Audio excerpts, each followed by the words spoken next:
Frankie here, and we are back. British Columbia, Vancouver, Canada, straight path. Curt, thank you so much for joining me today. Thanks for having me, man. Yeah, thank you so much.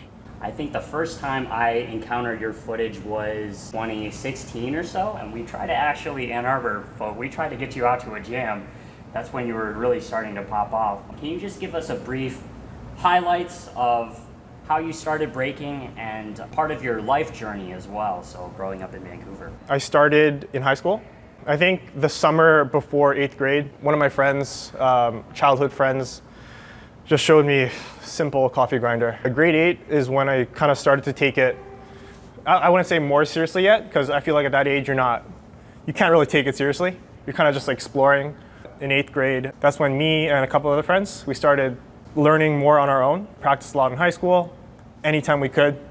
Lunchtime in the hallway, we'd be like in this corner, far away from people as possible, just practicing 6 steps, baby freezes. What year was this? This was 2009. There were a couple other guys in my high school.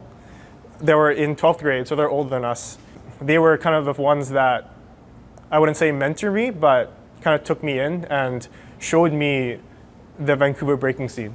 Without them, I wouldn't have really gotten into the scene, and I would have just been kind of practicing on my own. They kind of took me to my first jams, and they were like huge jams at that time for Vancouver. There was like an Outbreak qualifier. There was like a Circle Prince. I don't know if you remember that jam, but it was like a huge jam in Europe. So we had really big jams before, and those were my first jams. Related to that, so now we're talking about Vancouver as a whole. Yeah. NON was big still around then? NON was, I feel like there were a few really good crews at that time. One was NON. Obviously, when you say Vancouver, like they were like the first people to pop up in people's heads. They battled a lot. They did a lot for the scene. There was like Soul Felons, like J-Bugs. I don't know. I don't think Hoods was really, well, I don't know if Hoods was really like a thing back then, but it was like more Soul Felons, which was, yeah, J-Bugs, a guy named Reflex, and then there was Filthy Feet, which was like Mark Siller, Dean, and those guys. So I feel like those 3 were like kind of, they would always, one of them would win the battles for sure, you know? It was always like the 3 of them. Yeah. Did you feel like stylistically they were doing a certain kind of approach, for example, like a Toronto style or Vancouver style that you remember? Honestly, when I think of Vancouver style, I think of more maybe Filthy Feet. When you look at NON, they're very foundational. And then you look at Soul Felons, they're very kind of more abstract. Really for Vancouver, I don't think there was like a distinct style, because I feel like all 3 of those crews were very different in a way. So it's kind of hard to pinpoint like what was Vancouver style. I feel like Filthy Feet, more of them were from the Vancouver area, I think. Whereas NON, a lot of them came from like different areas around Vancouver, as well as like, I think like they had a few members from Korea, even like before Tayo from NON, from Last for One, even before he joined, I think they had a couple like Japanese and Korean people. Yeah, that's a great point. Geographically too, west coast of the US, I don't know if there's some influence there, because I'm sure there were battles all the time, the exchanges between the 2. Yeah, Seattle and Vancouver, they would go up and down a lot. Not as much anymore, but before I think it was pretty poppin'. Gotcha. Yeah. And going back to your story here, 2009, started breaking, fast forward a few years. I'd say I went to my first real jam, kind of jam in the scene where I made an impact or made it far was the Vancouver Street Dance Festival in 2013. So at that time, I was already breaking 3 or 4 years. I had a lot to show already, even though it might not necessarily be good. I had a lot that I practiced a lot already. So that was my first battle where I really kind of made a mark in the Vancouver scene. And how are you preparing for that? Was it still mostly on your own with your classmates? Yeah, I feel like when you're that age, you don't really know how to prepare for those battles, right? You just practice how you practice and you just show up. It's a very interesting point in breaking history too. YouTube was really big. The 2010 people that started breaking, I feel like that's a pretty consistent story. We were studying on our own. I grew up in the YouTube era, right? So I honestly didn't take any classes. I learned on my own, YouTube tutorials, even just watching a lot of battles, copying movements. And style-wise, do you remember, we're about to watch that exact battle you just mentioned here. Do you remember mindset-wise, approach-wise to the dance, what were you drawn to? I was really influenced by the Vancouver scene. Even though I haven't really gone to a lot of battles then, I watched a lot of the local b-boys on YouTube. Because it's your own scene, right? You're curious about your scene. I knew about a lot of the b-boys in the scene already, even though I might not necessarily know them personally. So I really liked NON. Their foundational style, I think that's what really got me to practice my foundation and just get really clean. Power, footwork, freezes, you know? 2013. So we're looking at a very young Curt. Me and Phil already knew each other before this. We practiced like together sometimes at Robson. Well, I wouldn't say like we were like, yo, like let's go to Robson. It's just like we would show up, right? And like we were chill, like we would practice together.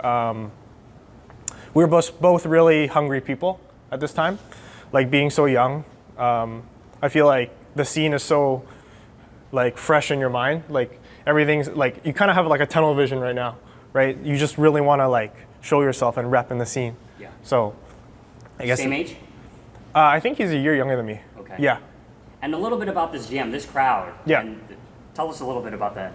Yeah, like this event happened every year in Vancouver. The last year just happened this last year. So it's like discontinued now, sadly. But it happened every year. Probably one of the best events yearly in Vancouver. It's free to the public. Always has a huge crowd. It always draws people. I don't even think they really had to advertise it that much because this is like the heart of downtown, and people would just come and see this big crowd and they would just join. Yeah. And it would just like pile up. Being on the stage in front of this people, it's like one of the best feelings I think that I've experienced.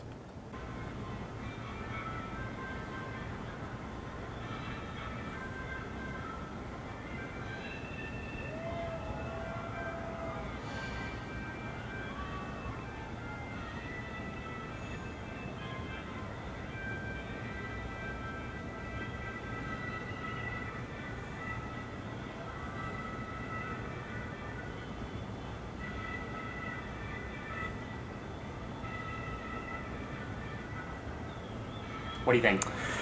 I think it's interesting to see because I think at this time Phil was practicing a lot with J-Bugs and Soul Felons. So I think you can kind of see the difference in the influence that like the scene had on us. Even though we were both influenced by the same scene, I think I was more kind of influenced by NON at this time. And I had a really more kind of foundational style. Whereas I think Phil's style was kind of going more towards like the abstract, like originality path. So I think it's very interesting to see already. I think that just speaks to the richness of the scene overall. Mm-hmm. Like geographically, if you look at a scene, a lot of times crews going head to head. Over time, the style kind of homogenizes. Yeah. Let's talk about your both side power freeze Yeah. approach. Was that something you always had a concept for, even towards the beginning? Honestly, I think when I started, just being so much into foundation, I was just thinking of learning the move, you know? And like, so I would just try to, like for example, swipes, I always kind of had it both sides.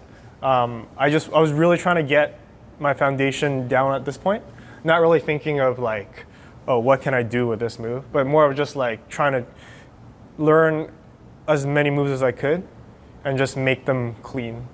So I wasn't really trying to be like, oh, I'm gonna do these both ways. I was just kind of just learning it as I went on. You're just mastering the move. Basically, yeah. I think at this point, I didn't really have any concept or pathway of training, you know? I was just kind of trying to learn as many things as I could. Right. Yeah. Right.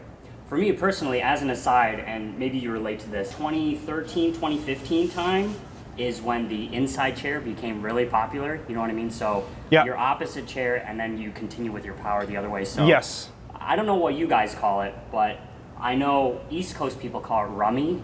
So you do inside chair 90 or inside Right. halo, right? Yeah, yeah. So for me personally, I was always fascinated by that. To the extent that I wanted to be able to do that, I would learn opposite chair. Yeah. Because I know you do some of those concepts too. Yeah, it's funny because my power, my good freeze is the same side as my power. So I think maybe that's why I had to learn power the other way, because my strong arm is like, I can't go into power, my regular power from my bad arm. as much as from my good arm. So like that's why my reverse halo one hand is like pretty solid. So I think that's why I learned everything opposite from my good stab. You know? And you learned it the other way, yeah. Basically, yeah. Okay, let's move on here. So now we are skipping ahead to Freestyle Session Canada. A few years later, now we're skipping ahead to 2019 here. Wow, the United Rivals heyday. Yeah. They were popping. Yeah. Yeah, this was like a pretty random team up too, I think. I think it was like me and Thomas, and then we just needed a third. So. But Dan is the homie though. And I think they had just come back from a France battle too. Like they literally just arrived that morning, which is crazy.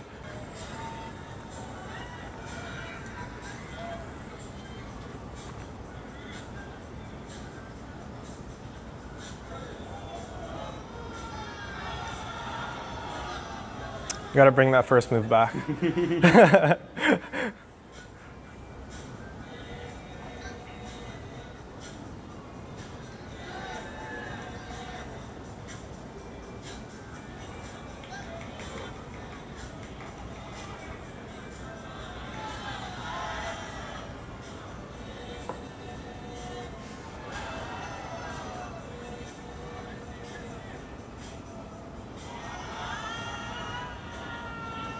What do you think? That was probably one of the better rounds I've done, like throughout my career. Yeah.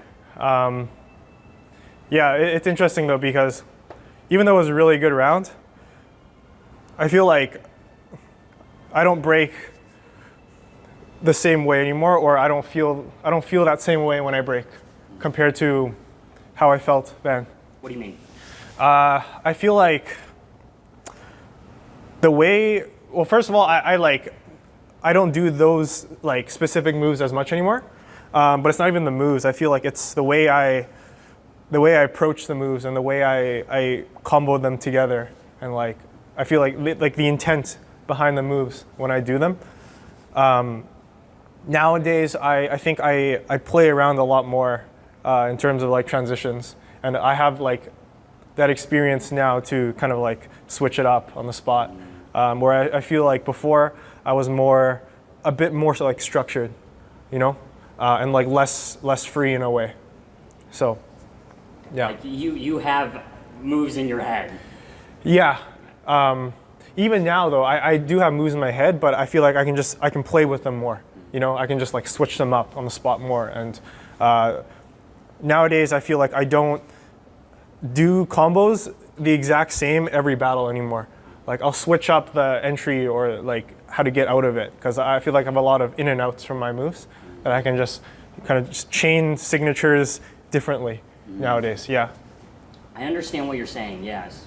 And that is just a time thing, just getting more comfortable with breaking overall. Yeah, I think that just comes with experience and just the more time you spend on the floor. Yeah. Because it's a natural progression, right? I mean, if you're breaking a certain way for a while consistently, I mean, even in your own head, you get bored. You're like, okay, let's break up the flow. Exactly, yeah. Yeah. I honestly, I got so bored of a lot of my moves, like my signatures, I had to reinvent. Yeah.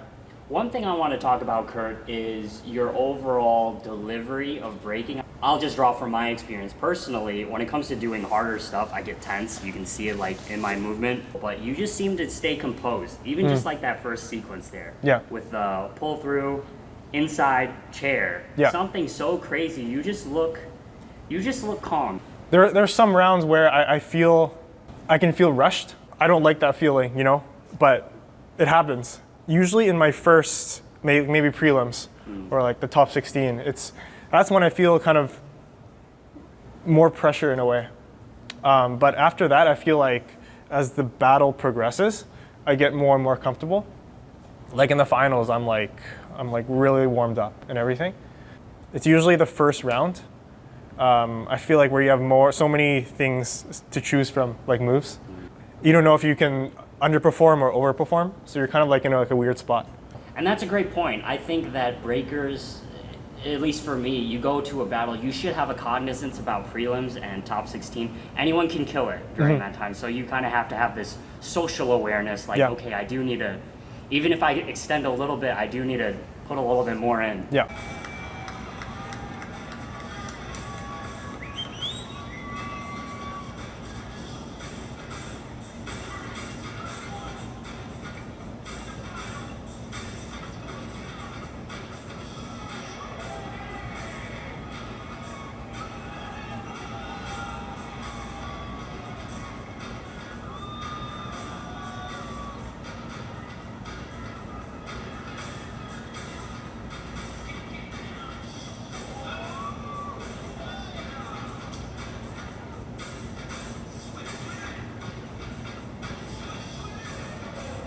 What do you think?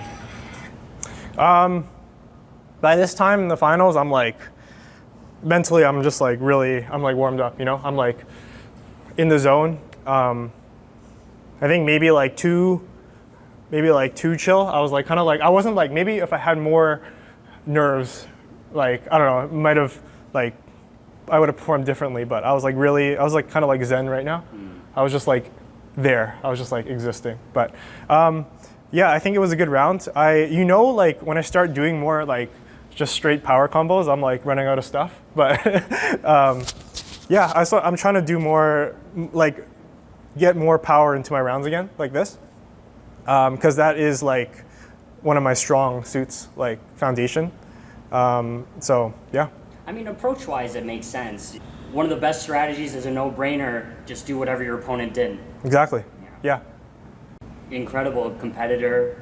You know he's not going to run out of stuff too, so you just got to stick to what you know. Exactly. Yeah. I think it's very different approaches in a way.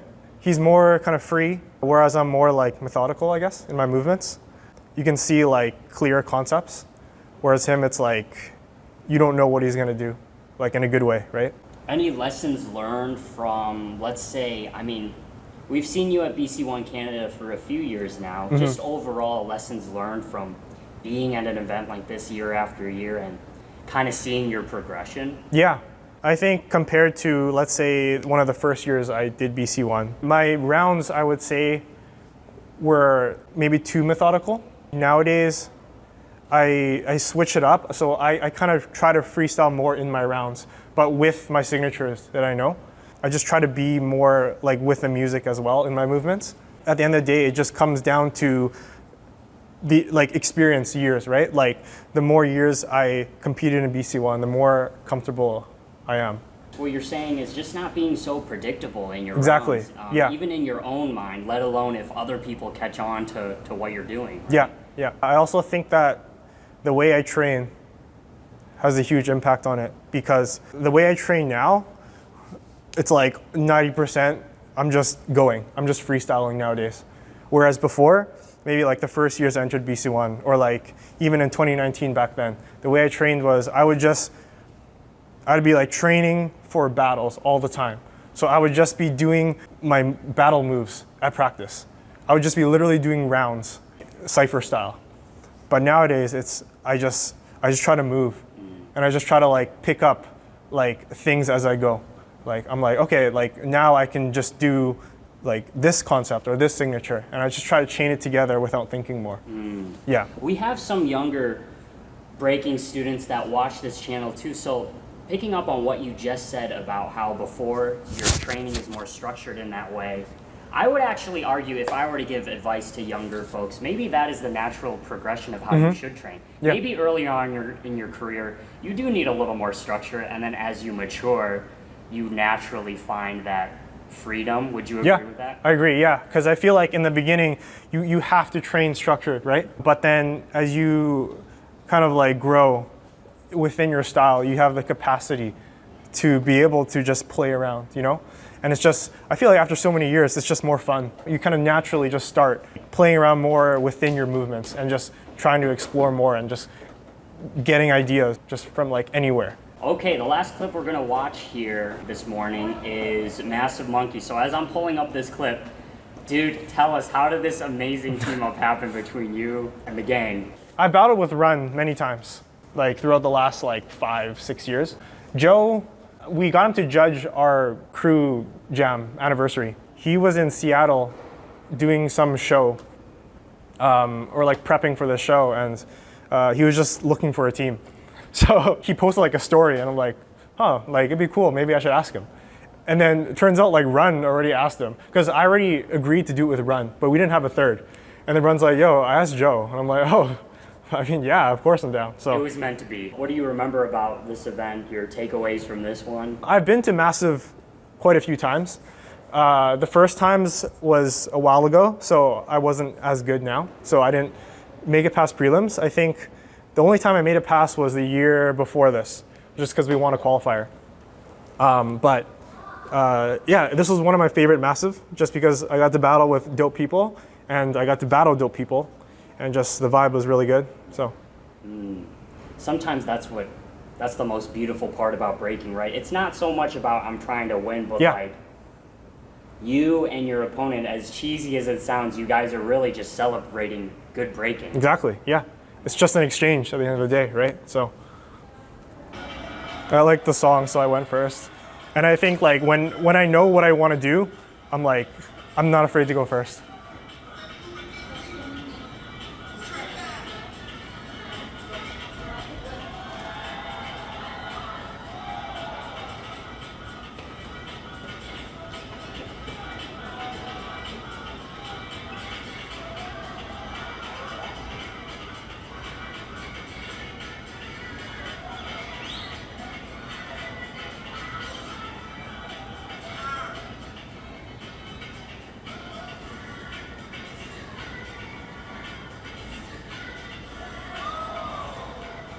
That was actually like the first time I watched this whole round.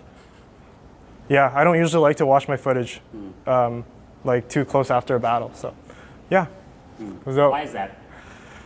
I think there's always the thought of like what you could have done in the battle, and I think when you have like that like regret, it's like I feel like if you watch it too soon, you pick it apart too much, you know.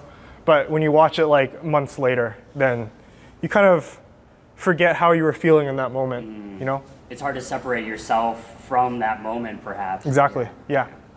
Yeah, there's some battles where I still haven't watched my rounds just because I can't. Yeah. Yeah, I haven't heard of that one before, but that totally makes sense. Yeah.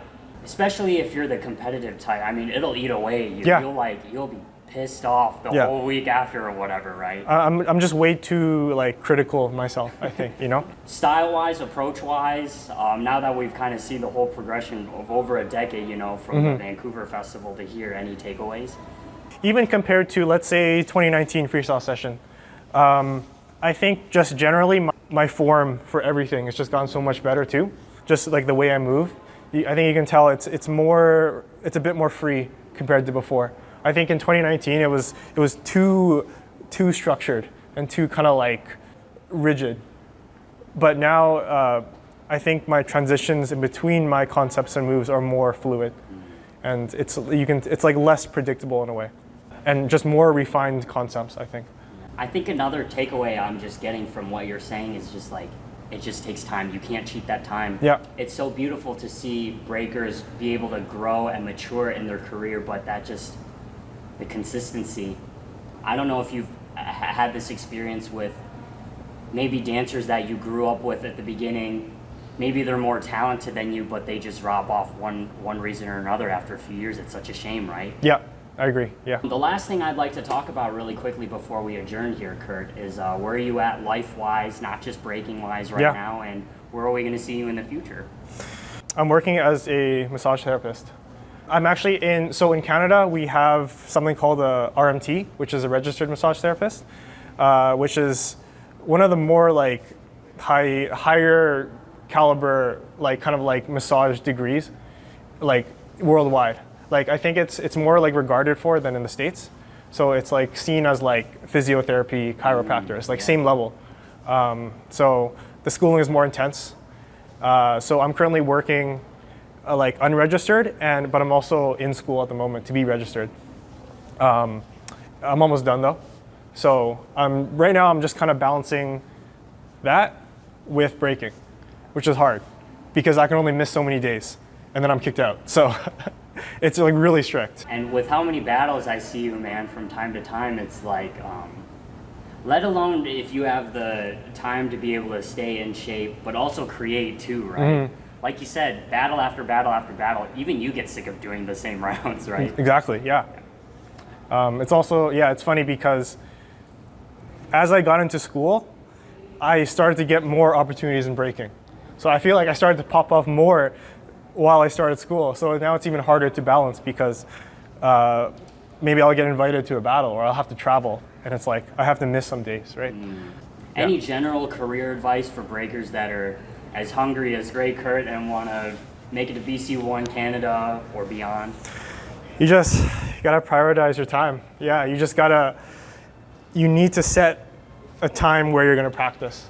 Like the night before or the morning of, I'm like, when am I gonna practice in this time, like today, right? Like when am I gonna fit a practice in? So I try to plan my entire day. Like you just gotta make it work time-wise, you know?